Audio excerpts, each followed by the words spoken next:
Young హీరోలు నారా రోహిత్, ఆది, సందీప్ కిషన్, సుధీర్ బాబులు కలిసి ఓ మల్టీ స్టారర్ చిత్రంలో నటించనున్నారు. యంగ్ హీరోల మధ్య మంచి అండర్స్టాండింగ్ ఉంది. దాంతో మల్టీ స్టారర్లు సాధ్యమవుతున్నాయి. ఇప్పటికే తెలుగులో యంగ్ హీరోలు కలిసి చాలా చిత్రాల్లో నటించారు.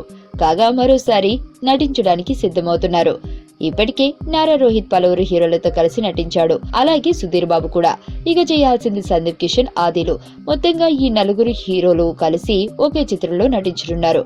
నలుగురు యంగ్ హీరోలు ఒకే సినిమాలో నటిస్తే ఆ సినిమాపై అంచనాలు మరింతగా పెరగడం ఖాయం. అందుకే కథనాలను పకడ్బందీగా రూపొందిస్తున్నారు దర్శకుడు శ్రీరామ్ ఆదిత్య. వచ్చే నెలలో ప్రారంభం కానున్న ఈ చిత్రానికి సంబంధించిన పూర్తి వివరాలు తెలియాలంటే కొద్ది రోజులు ఆగాల్సిందే.